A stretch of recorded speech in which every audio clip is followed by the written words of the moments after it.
Okay, hi guys. First of all, happy to be here. Happy to spend these 45 minutes sharing with you what we've been seeing as a growing problem in the last couple of years, and especially, to be honest, in the last couple of months.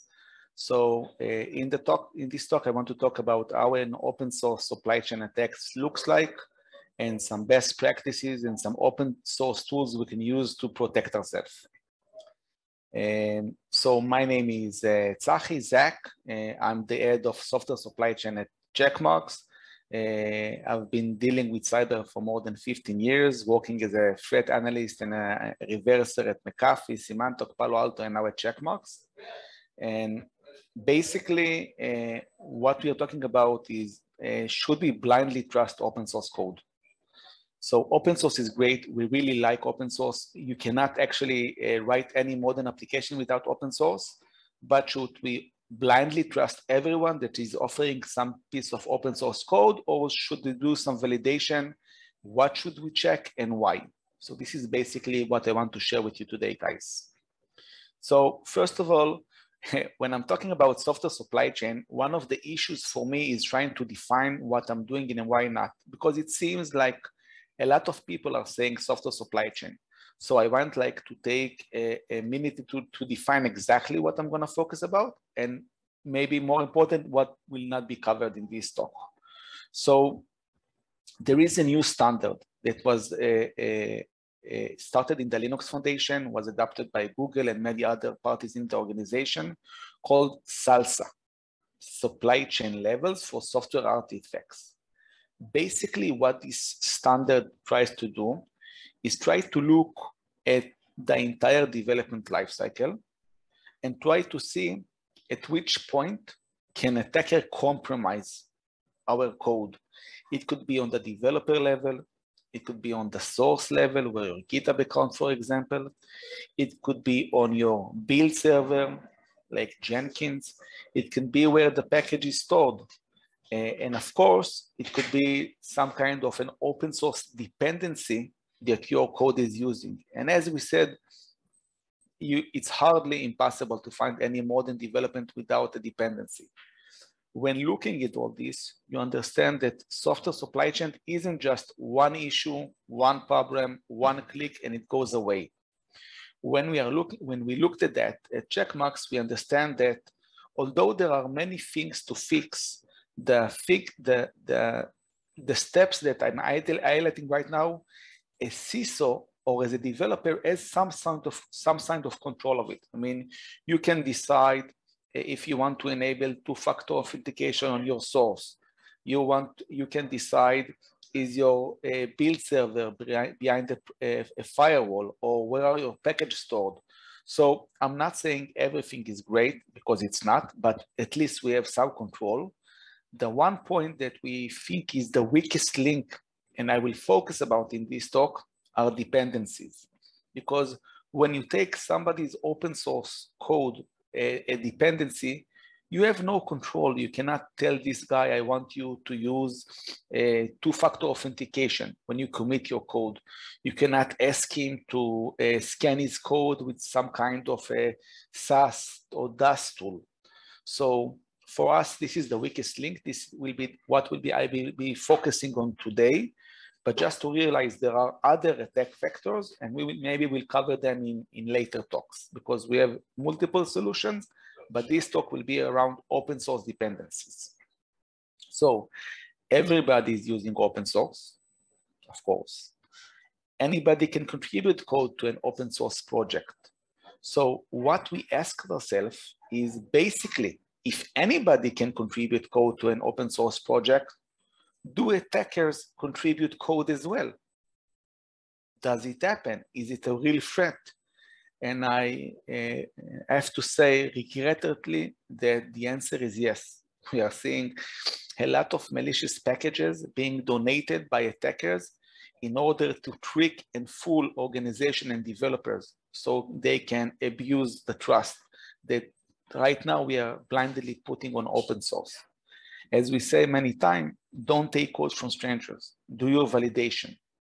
So understanding the problem, the scope of the problem and the problem, I want to give a couple of examples of attacks that we are seeing and a couple of possible mitigation, so you can leave this meeting and have some tools to better protect yourself. Okay, so I'm gonna talk about a couple of different attack vectors that attackers are using. One of them, which is relatively new, is called dependency confusion.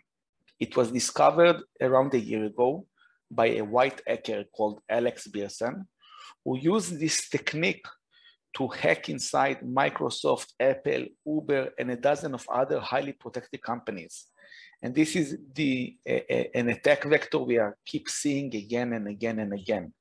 And like with a lot of time, this isn't a bug, it's a feature that attackers exploit to gain interest. So basically what I'm showing you now, trying to explain dependency confusion, is that when my developer is working, a lot of time it will use a mixture of both private packages that only my company use, for example, my company utils, and a public package like React, which is quite popular. So when a developer is doing that, actually what will happen is the request will go into an artifact server. An artifact server will reach out and get the latest React and will use his own copy of my company utils.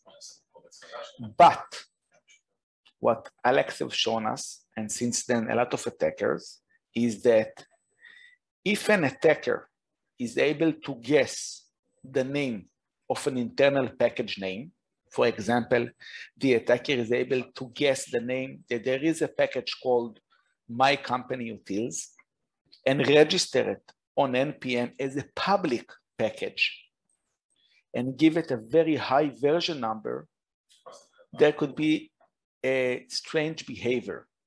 And that behavior will be is that a lot of time, the developer is always asking for the latest version. Because there is no clear distinguishing between a private package and a public package, what can happen is the artifact server, although he has a copy of the right package of my company utils, will find there's a newer version, which is more up to date, and they will download it and will actually send it to my developer. So my developer will be infected and my code base will be infected. So although it was discovered targeting a few companies, this of course is not a problem with those companies. It's not a problem with Microsoft or Uber. It's a general problem in the way that we consume open source. As I said, it is just one attack vector, but this is an attack vector that we see very active. This is an example of an attacker we stopped a couple of weeks ago, who started his own account on NPM called NeverSummer68. And he actually published more than 400 malicious packages. And all of them, if you can see, have names that resemble legitimate companies. So he was trying to guess the name, the private names of packages in those organizations. And if one of those organizations would have been exposed and would do a build at the time, there is a chance it would be exploited and a malicious package would be downloaded. Any of those malicious packages try to steal the developer SSH keys automatically and send them back into the attacker. So this is an attack we are seeing on a weekly basis. And if you think that 400 malicious packages is a lot, I have to say, just this month, we've seen the largest batch of malicious packages arriving at NPM, more than, I think, 1,500. So this isn't a lot. And we are seeing attackers trying this technique again and again and again. So what can you do to protect yourself against dependency confusion attacks? Because I guess that you are consuming open source packages, and like many organizations, have your own private packages. So there are a couple of good tutorials online how to change the name of your packages so this can't happen. But we really believe in giving back to the community. So we released a tool called DustyLock as an open source.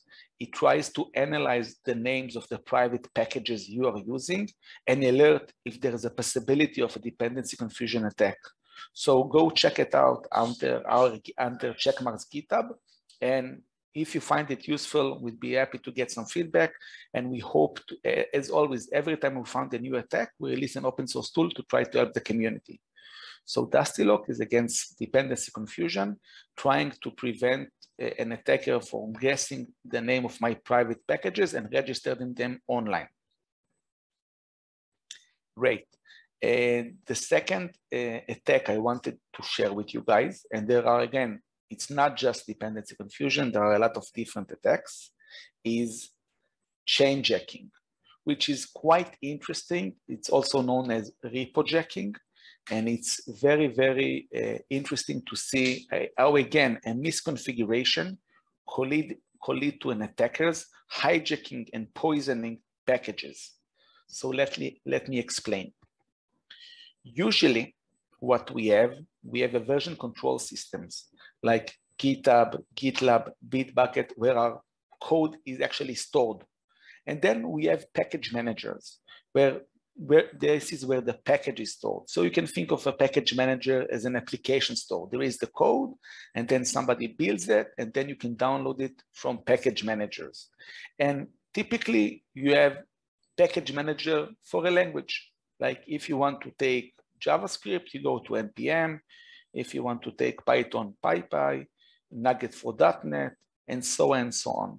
But, and now it's get interesting, there are a couple of languages like Go and Swift when you don't have a package manager, you don't have an app store. But the design of those languages was that you can go directly into the GitHub and take the code from there. There is no middleman, there is no proxy by default. You can go to the code directly and take it from there. This configuration actually allows us to see something really interesting. And what is that? Is that a lot of time, and let me share this video with you guys. I've prepared the video for you guys. A lot of time what we're seeing is when a developer opens an account on GitHub, the URL of the account will actually contain the name of the developer. So in this case, there's a user, John Doe, who creates an account on GitHub. And he starts a new Go repository, for example, PizzaLib, because he have a very good recipe. And this project became popular. And a lot of other developers or even other projects are using his code. So everything is working as protected. But what happens next is that for some reason, and that's okay, the user John Doe renames his username to Alfredo, and we are seeing that that's actually a legit behavior. But because the username was part of the URL, and now the URL is changed, so how can all the users who were using his package can find it right now? How they will be notified that the URL have changed? So what's happening in this occasion is that GitHub automatically redirect all the visitors to the old URL to the new URL. So if you were using github.com John Doe Pizza Lab, you don't need to do anything. You will be automatically redirected into Alfredo Pizza Lab, which is the same account. This is where your code is actually based. We ask ourselves, if the name John Doe is right now up for registration, what can happen? And what we found is that in many cases, an attacker can actually register his name as John Doe and create a new project called Pizza Lab. If he's doing that, then all the people who were using the old project will be actually, it could be actually poisoned with his malicious code. So just to recap, because we are going into a URL and not a fixed location. That URL can change, and there's a possibility of a redirect, and that redirect can actually allow an attacker to take over that. So there is some kind of mitigation inside GitHub, which is that, wait a second, I want to show you, is that if the old username was very popular, they will not allow a new username to register that. But the decision will John Doe be available for registration again or not is based on some internal metrics of GitHub you have no control over. So if you're using John Doe, you have no way to know if that username is actually maintained, has changed, will be allowed to be taken over. That's why understanding that and understanding that an attacker can actually find those redirects quite easily and take control of them, that we have released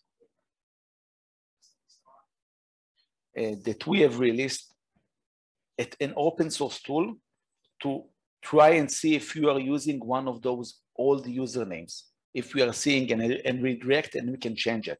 Again, if you go into one of our open source tool under GitHub, in this case, chain checking, we actually have a lot of tools and videos to show you that when you're running your code, we actually analyze, and let me show you, if your code actually contains some kind of a possible redirect, and we inform you, you should change it to the updated URL.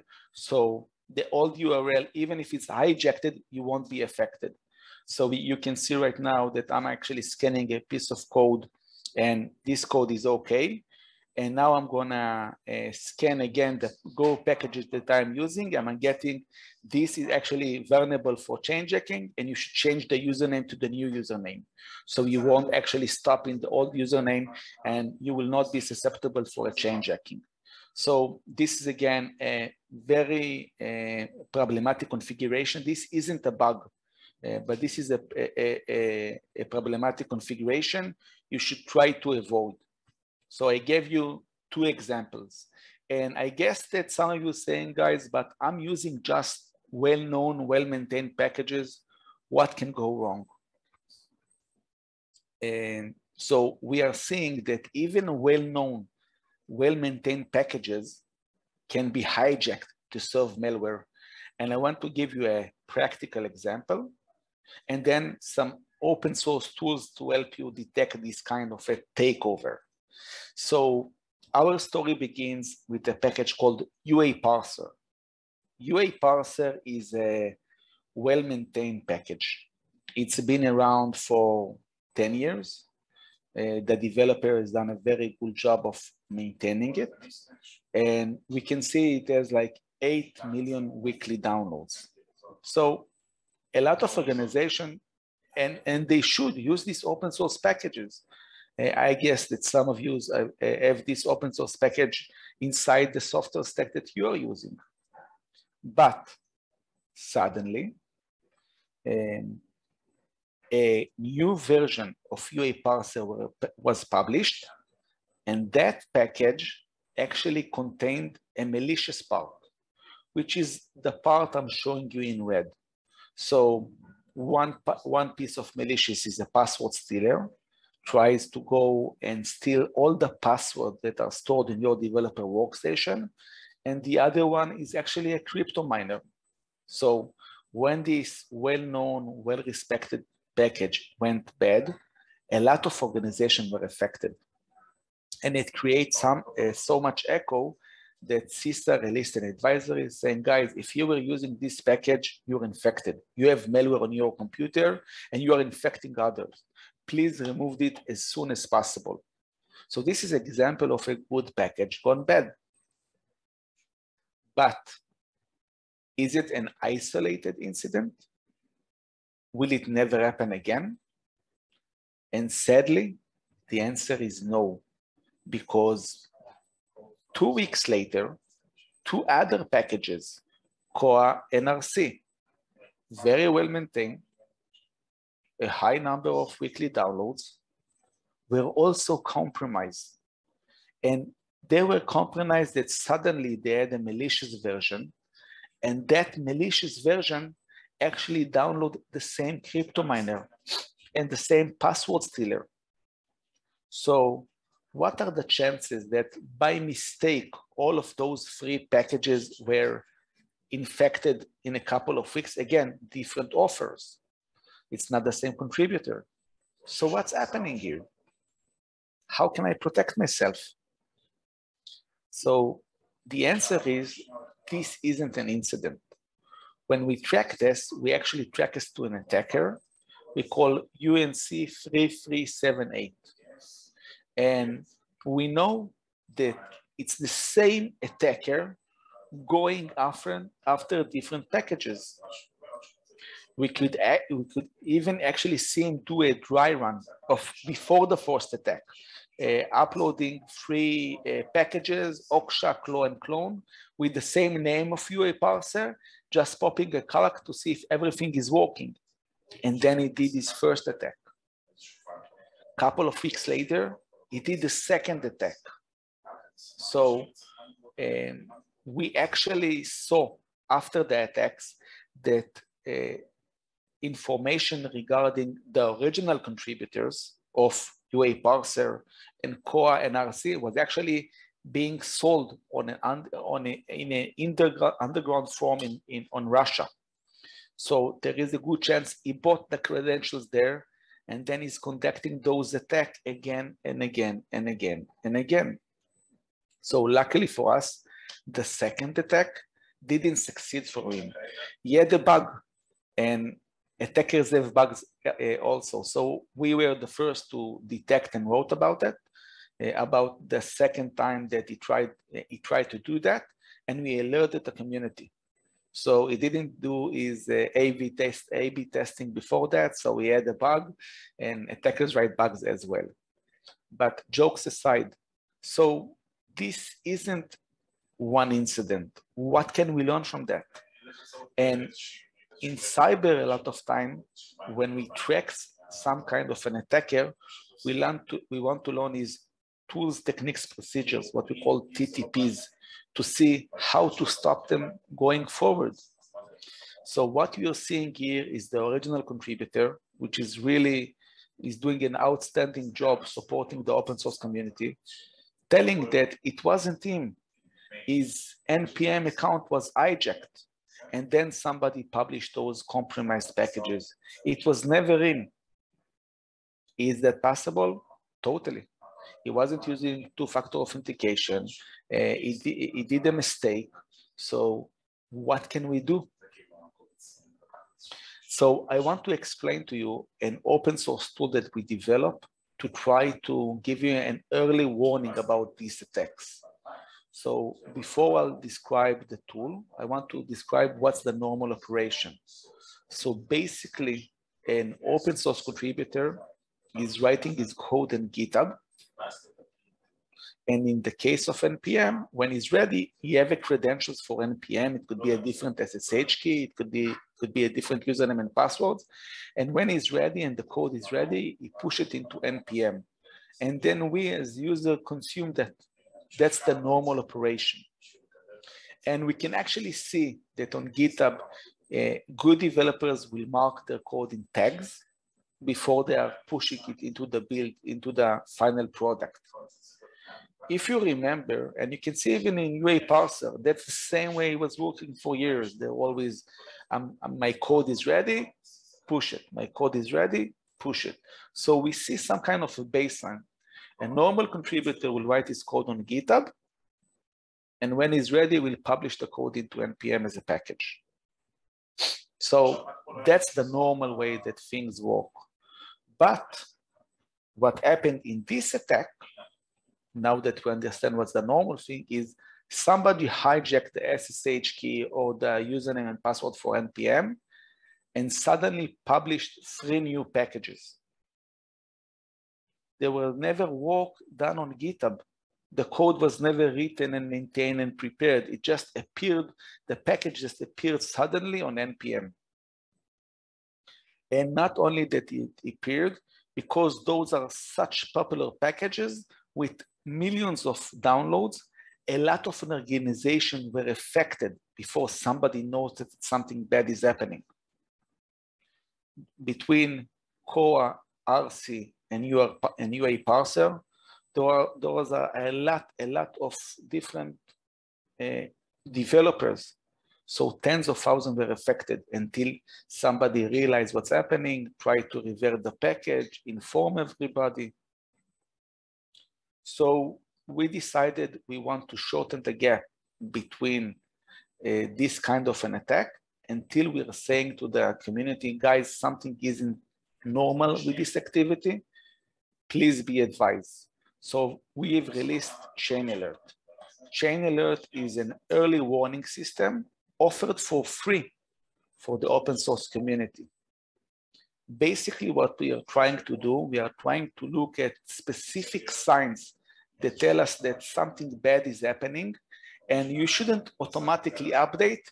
Give us a couple of seconds to understand what is happening.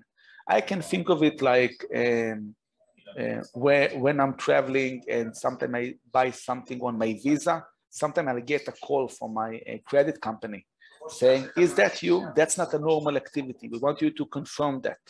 So we will know somebody didn't steal your credentials. So basically what we are doing in the background to support the open source community is that for every new package being deployed to NPM, we proactively go out, examine the behavioral of that contributor over time. And if we're saying that over time, it will always the activity of I write some code, I publish it. I write some code, I publish it. And suddenly we see a package and we don't understand where the code came from, or this is not the normal activity, we alert on that. Actually, everyone would subscribe using our GitHub action. We're saying, guys, if you are using this package, wait a second, something is not normal, let us check it out. And we're actually trying to reach out to the original contributor saying, you know, you've acted a bit, this isn't your normal activity. Is that okay? Is everything okay? So if something bad will happen, we will shorten the time between the attack and the detection. And we actually open an issue for the original contributor. Is that you? Is that everything okay? Everything is planned? And we actually caught a couple of interesting things that I will share with you later. So account takeovers, which I described before, could lead to well-known, well-respected packages being overtaken and hijacked. And we have released Chain Alert to allow the developer more awareness of what's happening, to analyze the account takeover activities, and we offer it as a free service for the open source project. Again, I'm talking about open source. I've talked before about dependency confusion and now account takeover. So there are multiple ways an attackers can try and hijack a package or trick me to download the package. And these are some of the tools you can actually use to make sure that you are not affected. So maybe one of the most popular ways, if we are talking about tricking developers, is what we call typo squatting. And I guess that most of you are familiar with typo squatting, so I'm gonna talk briefly about that. So typo squatting is actually the ability of some kind of an attacker to go and publish a package and intentionally in the package name, we can actually did some kind of a typo. And a lot of time a developer is downloading the package and writing it on his computer, he can do like a typo mistake. So maybe he wanted to go and download the Moment, which is a well-known, well-respected packages, but he did a typo squatting and he arrived at the wrong package. And the attacker is there waiting for him because we blindly trust every open source package that we want. So in that case, he will be affected. His SSH keys can be stolen. Some other malicious activity can happen.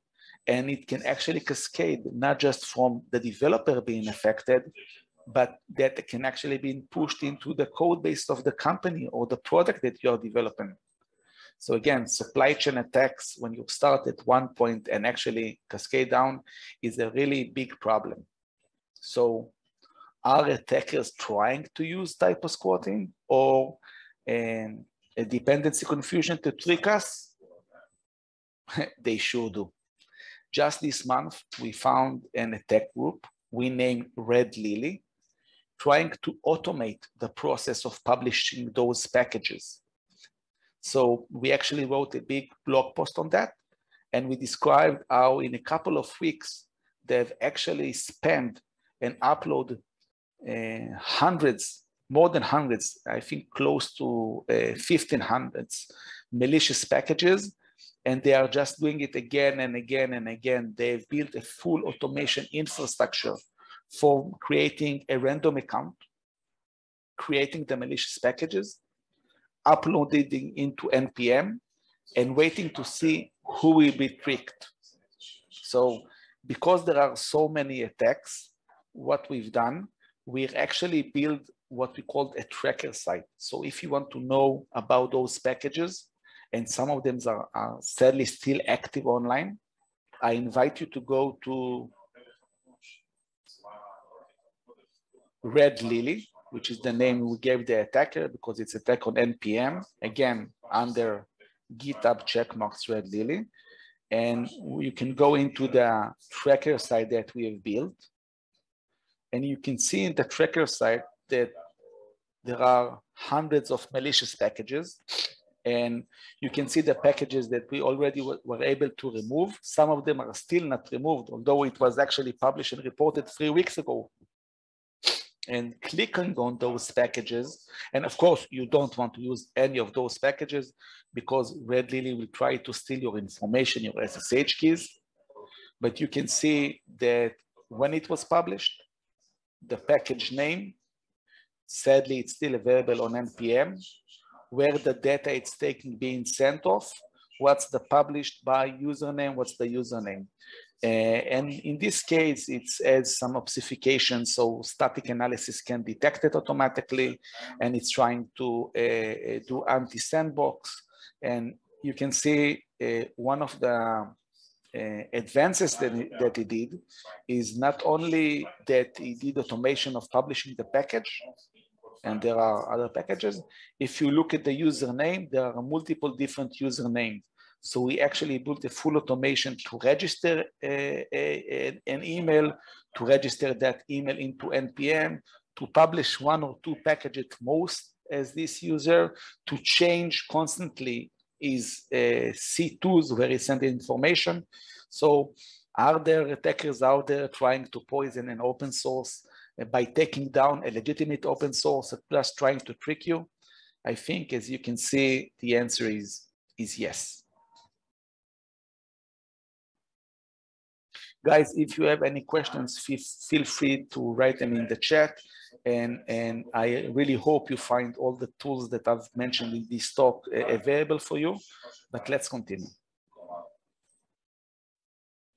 So I wanted to share something new with you, a new kind of activity that was discovered just this last month. So when we started the concept of open source supply chain is exploding, it's a hot trend, I wasn't kidding. So Node IPC. Node IPC is another example of a good package gone bad. So you can see it's a very well-maintained package. It's been around for a very long time. It's quite popular, has a good reputation. There's a good chance you were using this package and you had no reason to do otherwise. But the contributor of this package is an Ukrainian open source contributor. Because of the situation, he was very upset and he wanted to protest. So basically what he did, because of the conflict, he decided he wanted to change the behavior of his own package. This is not an attacker, that is doing what we call protestware, and he actually named it protestware. So basically what he did, and you can actually go into the blog post and read more about that, he actually changed the behavior of the package. And he adds a condition. if my package, I'm talking about a contributor, is running on a computer in Russia or Belarus, what I want to do is to go for every file in that computer and overwrite it, what we call a wiper with a heart emoji, as a way to show that he is not happy, he is not content with what's not happening. And of course, when if we were using these packages, you get some, I would say, unpleasant surprise, because he tried even to every time that somebody opened a comment, what is this, what is this, he actually deleted it and added that. People, he wasn't at first taking full responsibility, and he was trying to delete some queries on the GitHub, why is this activity? So protestware is a new type of attack, and since then, I sadly say we have discovered a couple of other of protestware packages that people were actually changing the behavior of the packages. Most of them, to be honest, just wrote some, if I'm running in Russia, pop up a screen and say, this is not, the war is wrong, there are war crimes. But again, when open source contributor add politics into open source, the results can be bad. So I guess that there are also a lot of Russian open source contributors. And I have not seen yet any kind of that, but we have seen a couple of months ago another act of, I would say, activism by a developer called Merrick, which decided he doesn't want to give his code for free, or was upset with the way that the software industry treats the open source contributors. And he had a popular package called Colors, and he deliberately sabotaged that. So it was an endless loop, and a lot of other projects were relying on that, were actually broken, couldn't work anymore. So protestware and activism is a new thing that we are seeing right now as a means for contributors to express their frustration or political stance or injustice that they see, and they change the behavior of those packages as a way to protest. And again, if that will be a growing trend, that's a big problem, because to be honest, when I'm taking an open source package, I'm not sure if the contributor is from Russia or Ukraine or has some background. I just assume it's okay. And if someday will change its mind, that's a problem. So this is protostware. So actually what we did is we expanded Chain Alert when I showed you before. So right now, Chain Alert is running in a beta version in the background, meaning that when we see a new package on NPM, we check, is that a possible account takeover, or it could be a protostware. What he's trying to do, what the code is doing, is he checking specific geo, what activities does he try to do? And we have actually catched a couple of protostware, and we have actually alerted people who are using this package. Are you sure you want to take this version? Because this version has some kind of activity which is not normal. So I'm reaching the end of my talk in a couple of minutes. I know it's a long talk, and those are a lot of information to digest. As I said, the open source ecosystem were built on trust, and anybody can contribute. So attackers can exploit this trust. As we said, don't take code from stranger. Do your due diligence before you do that. So this is exactly what my team is doing, and we are working with other bodies in the industry to share information, to take down those malicious packages, to alert them, as we show you in Red Lily Tracker, to release open source tools, like Dusty-Lock to stop dependency confusion, and chain checking to stop bad configuration in Go and Swift, and Chain Alert, of course, to be alarmed when something bad is happening, like maybe a protestware, maybe an account takeover. So we really believe in giving back to the community. And we think the developers should be a bit more aware of those problems out there because they are affecting a lot of us. Again, just this month, look at the number of malicious packages. And this is just, by the way, just with one attacker. And this is not, if I gave you, this is not a problem with NPM. We are seeing the same attacks in PyPy, in Maven, in all kinds of languages, because when you take somebody code automatically and blindly, and you don't do any checks, you leave the door open for attackers.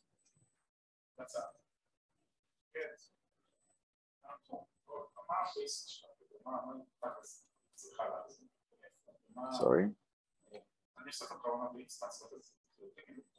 Sorry? So what are the key takeaways I want us to take with us is open source is great.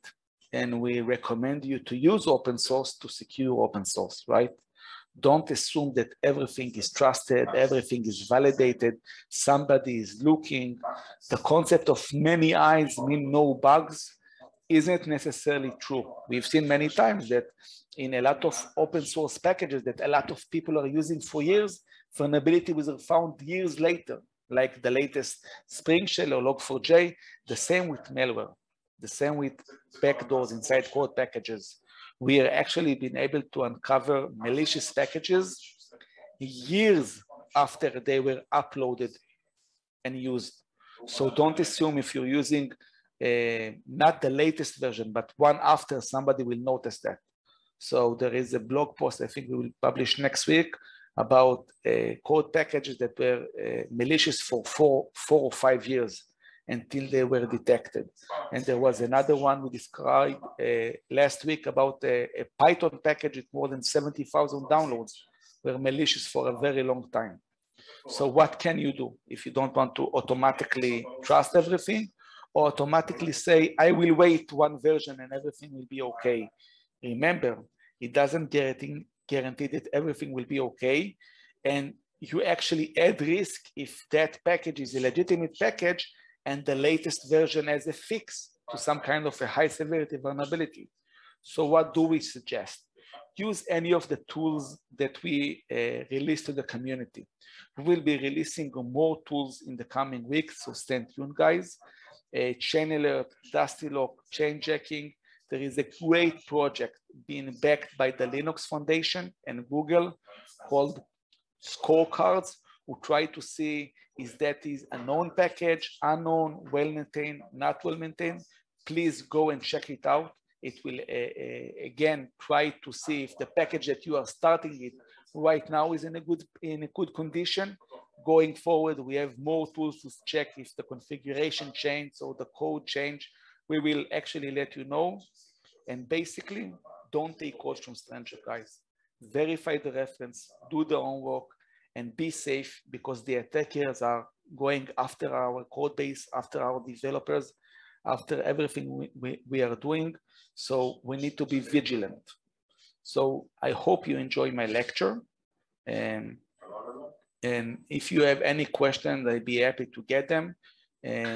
You can ask me right now, or of course, I'm available on LinkedIn, GitHub, so feel free to reach out to me later.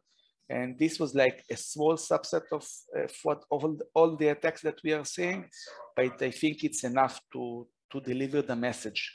How an open source attack can happen, are they for real, and what can we do to try to protect ourselves to the best of our abilities. And there is still a lot of work to be done, to be honest. We need better validation on the package managers, GitHub, and things like that. And we will be publishing more on that in the coming weeks.